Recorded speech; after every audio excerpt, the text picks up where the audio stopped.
Bonjour Valérie Faudon. Bonjour. Merci d'être avec nous ce matin. Vous êtes déléguée générale de la SFEN, la Société française d'énergie nucléaire. On avait envie de vous entendre ce matin sur la question de la sécurité nucléaire parce que la centrale de Tchernobyl est privée d'électricité depuis mercredi. On a 48 heures, disait le ministre ukrainien des Affaires étrangères. 48 heures, c'est l'autonomie des circuits de secours. On arrive au terme de ces 48 heures. Est-ce que ça veut dire qu'à partir de maintenant, il y a des risques de rejet radioactif ? Alors, il faut savoir que la centrale de Tchernobyl, c'est une centrale arrêtée. Il y avait 4 réacteurs, donc il y a un réacteur accidenté et qui est tristement célèbre, qui est sous un sarcophage.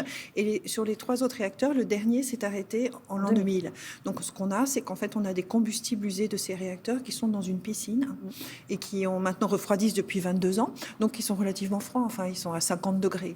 Donc il y a eu des stress tests sur ces centrales qui ont été réalisés par différentes organisations. Donc on sait qu'elle peut tenir longtemps. C'est-à-dire que même si elle perdait vraiment durablement son alimentation électrique, il va falloir beaucoup de temps pour que l'eau s'évapore, puisque ça va monter à 70 degrés.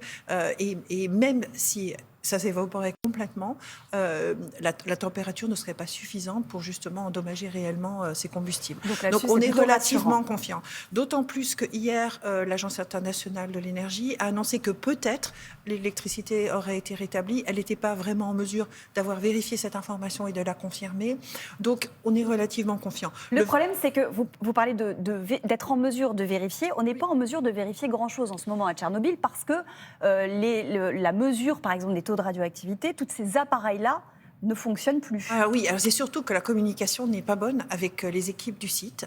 Il faut savoir que la situation des équipes du site est vraiment très difficile parce qu'ils sont là depuis le 24 février. Ils n'ont pas été relevés. Quand les Russes ont pris le site, ils étaient là. Voilà. Donc ce sont des missions de surveillance.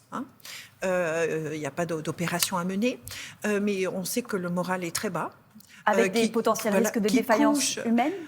Oui, enfin, ils sont fatigués. Alors, ce sont des missions de surveillance, donc c'est pas non plus extrêmement perfectionné comme mission, mais on sait qu'ils sont fatigués, qu'ils sont mal nourris, que l'ambiance est certainement très mauvaise, qu'ils ont du mal à communiquer vis-à-vis de l'extérieur. Donc, l'AIEA, donc l'Agence internationale de l'énergie atomique à Vienne, a défini un cadre.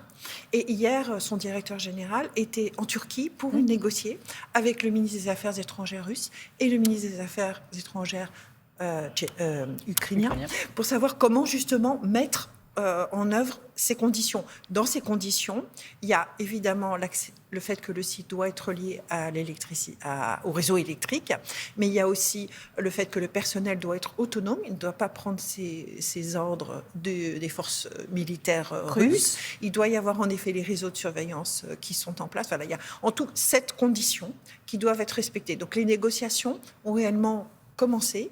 On sait que les 2 parties, a priori, les 2 parties sont d'accord pour faire cette négociation. Maintenant, il va falloir de manière concrète définir comment ça va être mis en œuvre. Comment sanctuariser Tchernobyl et les autres centrales. Il y a 4 centrales, 15 réacteurs. Si ce problème d'électricité se produisait ailleurs, j'imagine que l'inquiétude ne serait pas la même. Actuellement, les Russes ont une autre centrale qui, elle, produit l'électricité, qui s'appelle Zaporijzhia. C'est la plus grande centrale nucléaire du pays. Il y a 6 réacteurs. Donc, il y en a 2 qui fonctionnent. Il y a eu des tirs sur place. Des catastrophes ont été probablement évitées. En effet, il y a eu des tirs dans la prise de contrôle de cette centrale avec un bâtiment de formation qui a pris feu. On sait donc que maintenant, les forces russes sont sur place. C'est bien le personnel ukrainien qui opère cette centrale. Mais là encore, les communications sont difficiles. On ne sait pas quelle est la relation entre le personnel et puis les forces russes. Donc il faut absolument normaliser cette situation, même si on sait qu'on n'est pas dans des conditions normales. Mais il faut assurer un fonctionnement normal de l'installation. Mais ce que l'on retient ce matin, c'est que les 2 parties, et c'est le sens des messages ces dernières heures, sont plutôt d'accord pour essayer de sanctuariser les centrales. Donc la situation est plutôt sous contrôle ce matin. Absolument. Elle n'est pas complètement normale, mais en tout cas, on espère qu'elle va devenir le plus normale possible. Voilà, exactement. Merci beaucoup, Valérie Faudon, d'être venue sur ce plateau. On rappelle que vous êtes déléguée générale de la SFEN, la Société française d'énergie nucléaire.